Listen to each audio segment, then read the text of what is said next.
Jangan coba-coba pokoknya, jangan coba-coba. Kalau perlu FPI bubarkan aja itu. Bubarkan saja itu. Ya. Kalau coba-coba dengan TNI, mari. Adil, saudara. Kalau adil enggak apa-apa. Enggak apa-apa. Enggak apa-apa. Saya enggak pusing kok. FPI mau dibubarin saya enggak pusing. Ini malam Front Pembela Islam yang disingkat FPI dibubarkan. Enggak apa-apa. Besok pagi saya bentuk lagi Front Persatuan Islam. Singkatannya sama FPI. Dibubarin lagi saya bikin lagi Front Persaudaraan Islam. Singkatannya sama FPI, yang mimpin dia juga. Dibubarin lagi nggak apa-apa, saya ganti lagi jadi Front Penjaga Islam. Singkatannya sama, yang mimpin sama, kerjaannya sama. Enggak, saya nggak pusing. Karena FPI hanya organisasi, alat juang, bukan tujuan. Tujuan kita adalah ridho Allah Subhanahu wa ta'ala. Ada FPI, nggak ada FPI, amar ma'ruf nahi munkar wajib untuk kita perjuangkan. Kenapa kami prosedur? Karena kami menghormati pemerintah. Kita nggak boleh melangkahi pemerintah. Kita nggak boleh melangkahi umarok, saudara. Kita nggak boleh sebelum kita lapor ke umarok kita main hakim sendiri. Haram. Pemerintah kita angkat untuk melaksanakan tugasnya.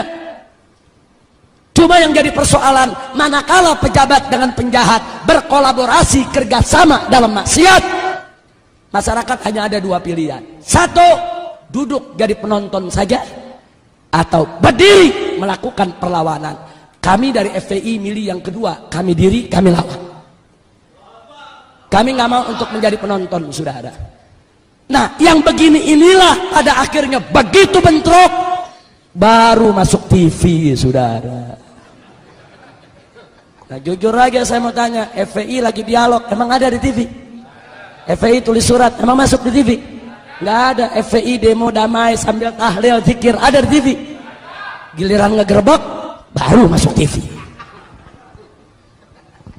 Kami turun di Aceh 1.300 laskar FPI termasuk dari Jawa Timur. Dari Jawa Timur ini hampir 400 pemuda kami kirim ke Aceh. Pada saat terjadi tsunami, 4 bulan kita kerja, 100.000 mayat kita evakuasi. Kita cari mayatnya, masukkan ke kantong mayat, sholatkan, kuburkan. 100.000 mayat.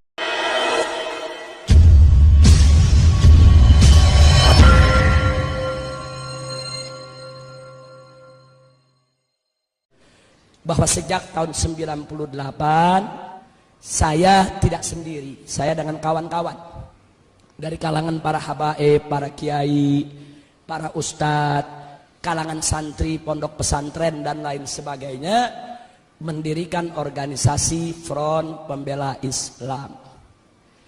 FPI ini bukan partai politik.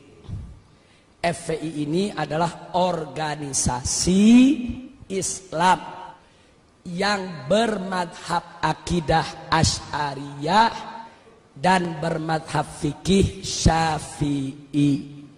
Artinya FPI adalah organisasi Ahlus Sunnah wal Jamaah. Nah, FPI banyak fokus pada bidang hisbah, amar ma'ruf nahi munkar. Tapi bukan berarti dakwah tidak kami kerjakan, bukan. Dakwah kami kerjakan juga. Jihad kami geluti juga. Pada saat terjadi pertikaian di Ambon, di Poso, kami kirim anak-anak muda kami untuk bertempur di sana bersama umat Islam yang lainnya menyelamatkan kaum muslimin. Bahkan sampai hari ini posko-posko kami di Ambon maupun di Poso masih tetap dalam keadaan siaga. Kami tidak mau lagi kecolongan seperti dulu. Nah, kemudian tidak sampai di situ. Kita juga peduli dengan jihad yang ada di Palestina, yang ada di Rohingya, yang ada di Kashmir, yang ada di Thailand Selatan, Patani, yang ada di Moro, dan lain sebagainya. Tapi memang di Indonesia yang banyak disorot adalah amar ma'ruf nahi munkar. Yang ingin saya sampaikan singkat saja, bahwa kami FPI betul, kami tidak menolak atau tidak memungkiri bahwa sering terjadi clash, bentrok antara kami dengan pengusaha-pengusaha maksiat, dengan preman-preman yang membackingi berbagai macam tempat maksiat. Hanya yang perlu saya klarifikasi bahwa dalam prosedur perjuangan Front Pembela Islam, posko FPI mana saja di seluruh Indonesia, manakala ingin berjuang menutup suatu tempat maksiat, wajib untuk memulai dari dakwah terlebih dahulu. Jadi nggak boleh ujuk-ujuk amar ma'ruf nahi munkar, nggak boleh, saudara. Dakwah dulu. Itulah yang kami sebut prosedur standar. Jadi kami mulai dakwah dulu dengan cara bagaimana? Dengan cara saudara memberikan nasihat kepada yang punya tempat maksiat. Kalau udah nggak bisa, kami laporkan kepada yang berwenang. Baik mulai dari RT, RW, lurah, camat, bupati, sampai kepada gubernur. Begitu juga tentara, polisi, kami surati dan semua kami arsipkan.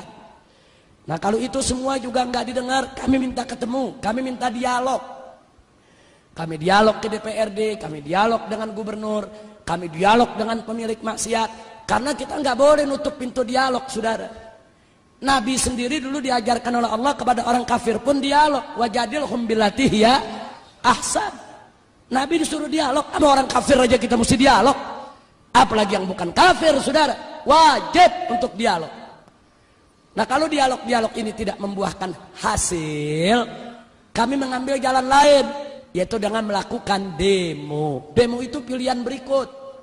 Nggak ada ujuk-ujuk demo, saudara. Demo itu maksudnya unjuk rasa. Mungkin selama ini kami kirim surat, hurufnya kekecilan, pejabat nggak bisa baca. Jadi kami demo pakai spanduk, hurufnya gede biar pada baca. Itu kan filsafatnya, saudara. Mungkin selama ini kami dialog dengan bahasa lembut, nggak kedengeran. Jadi kami datang demo pakai speaker yang gede, biar semua dengar suara itu, saudara. Nah kalau itu sudah tidak mempan juga, nah kami ada tahapan-tahapan lain. Tahapan ultimatum, tahapan peringatan, dan seterusnya. Kalau semua jalan mentok, maka kami kembalikan ke masyarakat yang melaporkannya. Jadi kita FPI nggak ujuk-ujuk, masyarakat yang lapor. Nih di kampung kami ada tempat judi nih, bagaimana? Kami tuntun. Itu prosesnya bisa 6 bulan, bisa 1 tahun, bisa 2 tahun. Kami tunggu dengan sabar. Kalau bisa ditutup tanpa ribut, kenapa sih mesti ribut, saudara? Nah biasanya kalau udah 1 tahun, 2 tahun gagal, kami kembalikan masyarakat. Kami kumpulkan masyarakatnya, Bapak, Ibu, laporan Anda sudah kami terima, sudah kami laksanakan. Ini bukti-bukti kerjaan yang sudah kami lakukan, tapi semua batal, gagal. Sekarang terserah Anda maunya apa. Nah kadang-kadang masyarakat ambil jalan, ya udah, kalau memang ini semua sudah gagal, pemerintah tidak mau tahu, kami masyarakat yang akan bertindak. Pada posisi itu, FPI akan ikut masyarakat, saudara. Apapun resikonya, walaupun resikonya kami akan dikatakan melanggar hukum, main hakim sendiri, mengambil wewenang polisi, yang jelas kami sudah mengikuti prosedur yang ada. Kenapa kami prosedur? Karena kami menghormati pemerintah. Kita nggak boleh melangkahi pemerintah. Kita nggak boleh melangkahi umarok, saudara. Kita nggak boleh sebelum kita lapor ke umarok kita main hakim sendiri, haram. Pemerintah kita angkat untuk melaksanakan tugasnya.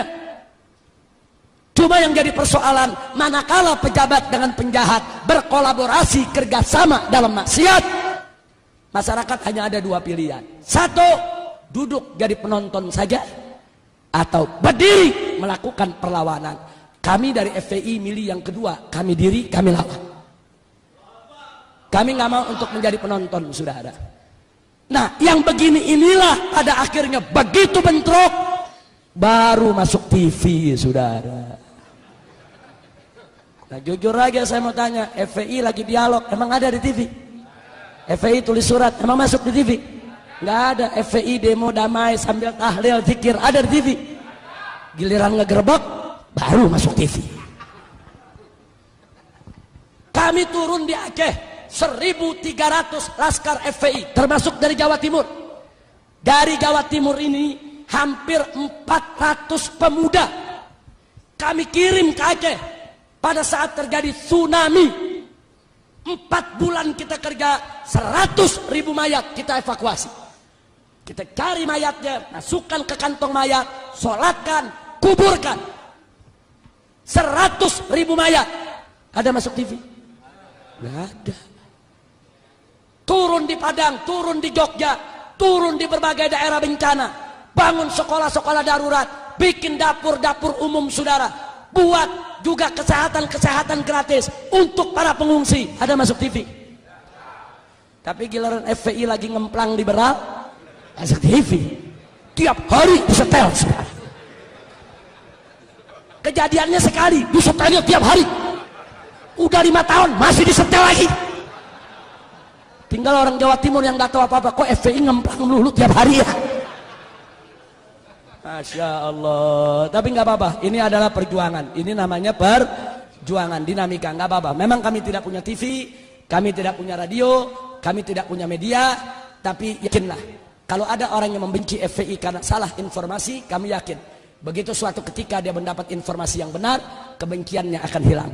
Kalau dia benci karena salah paham, kami yakin suatu saat begitu salah pahamnya hilang, kebenciannya akan ikut hilang, saudara. Kalau dia benci, saudara, karena memang dia tidak kenal, dia belum tahu, wajar. Karena yang namanya manusia, annas a'da'u majahilu. Manusia itu adalah musuh dari apa yang dia tidak tahu. Tapi suatu ketika dia tahu, insya Allah dia tidak jadi musuh lagi. Tapi kalau yang benci FPI karena iri, dengki, bughut, sulit dicari obatnya, saudara. Al-Imam Asy-Syafi'i radhiyallahu ta'ala anhu mengatakan dalam syairnya, saudara, kullu adawatin qad turja shifa'uha illa adawatu man adaka bil hasadi. Setiap permusuhan bisa diharapkan obat penyembuhnya, kecuali permusuhan dari orang yang memusuhimu karena iri dan dengki. Orang kalau sudah bukut, iri, dengki, walaupun kita baik tetap jelek, walaupun kita udah benar tetap salah, apalagi salah. Udah susah. Kalau udah begitu kita serahkan saja, fatawakkal Allah. Nah ini yang saya ingin klarifikasi. Nah yang terakhir yang saya ingin klarifikasi juga, saudara, adalah hal-hal yang sebetulnya pemerintah mesti adil. Saya kasih contoh, waktu terjadi peristiwa Kendal, Jawa Tengah. Waktu terjadi peristiwa Kendal, FPI di sana tidak sweeping, tapi FPI di sweeping. FPI di sana tidak merusak, FPI yang mobilnya dirusak dan dibakar. Jadi FPI di sana tidak main hakim sendiri. Justru Kapolres Kendal mengatakan FPI datang ke polisi, minta polisi yang turun. Hanya FPI terjebak, dikepung para preman, panik, terjadilah apa yang terjadi. Nah, saya tidak persoalkan itu, saudara. Yang saya persoalkan, tiba-tiba presiden bicara di televisi. Presiden mengecam FPI anarkis, FPI mempermalukan Islam, FPI mencederai Islam, dan seterusnya. Saya tidak marah. Presiden memarahi FPI silakan. Presiden mau jewer FPI silakan. Presiden mau tegur keras FPI silakan. Tapi presiden mesti adil menegurnya.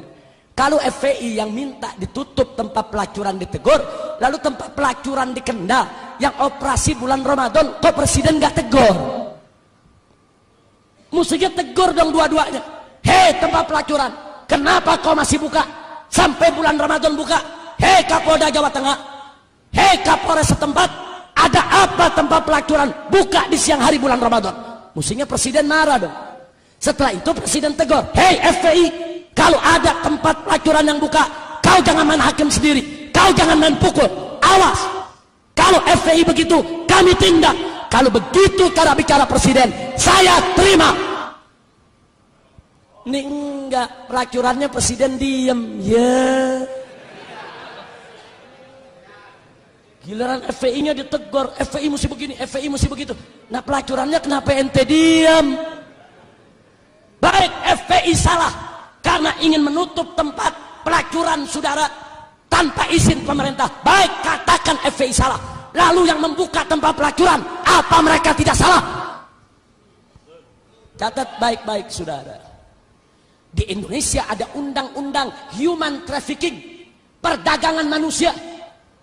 Dan itu juga undang-undang internasional yang diakui oleh Perserikatan Bangsa-Bangsa.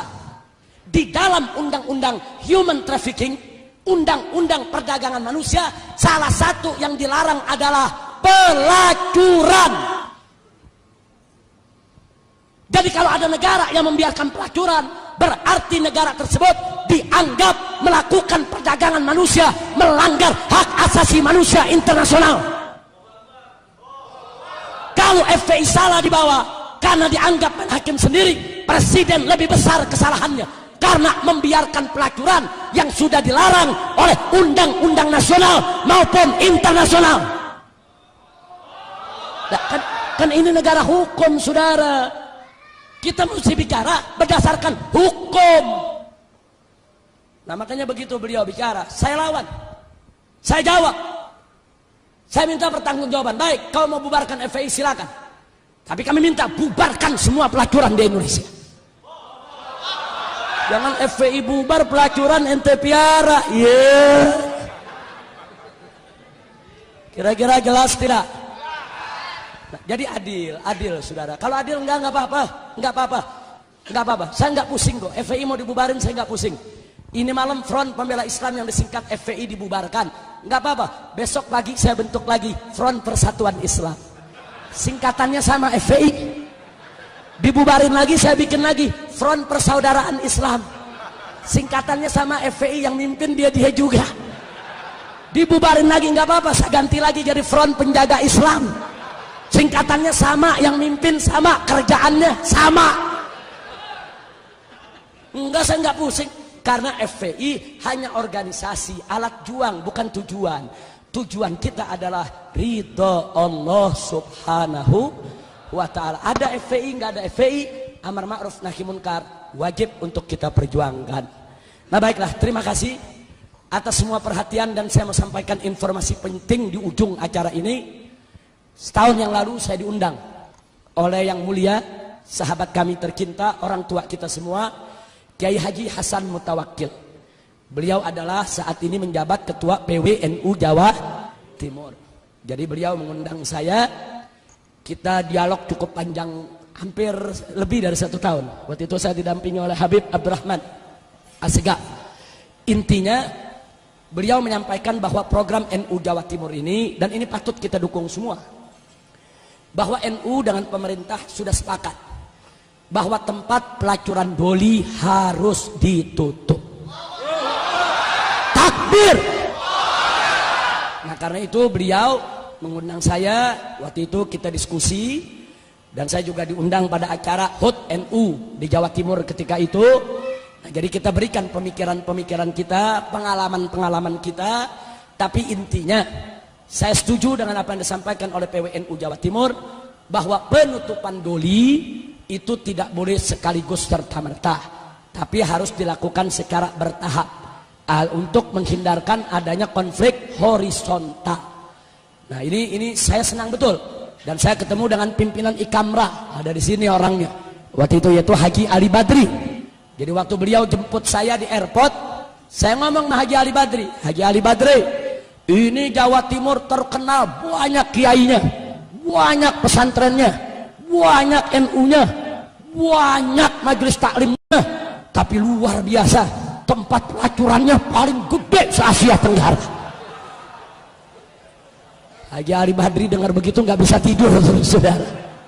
Tapi alhamdulillah, akhirnya beliau dengan Ikamranya bergerak bareng dengan PWNU Jawa Timur, mendorong wali kota, mendorong gubernur, dan seterusnya. Insya Allah, setahu saya saat ini sudah lebih dari 40%, sudah lebih dari 40%, yaitu pelacur-pelacur yang ada di doli itu sudah disosialisasikan, sudah dikeluarkan dari doli, sudah dikembalikan ke kampungnya masing-masing dengan diberikan pendidikan, keterampilan, dan diberikan modal supaya mereka tidak melacur lagi.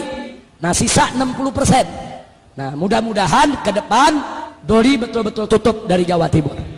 Amin ya rabbal alamin. Saya katakan kepada Kiai Haji Hasan Mutawakkil, kalau NU di Indonesia sudah bangkit untuk melawan kemunkaran, saya yakin insya Allah nggak lama lagi kemunkaran punah dari Republik ini, saudara. Biarkan NU yang menjadi lokomotif, kami siap untuk menjadi gerbongnya, untuk mendukung NU, karena NU adalah orang tua kami, NU adalah rumah besar Ahlus Sunnah wal Jamaah. Maka itu saya mau tanya semua yang ada di sini, siap berjuang? Siap dukung NU Jawa Timur? Siap untuk menutup dole? Siap menegakkan yang hak? Siap melawan kemunkaran? Takbir!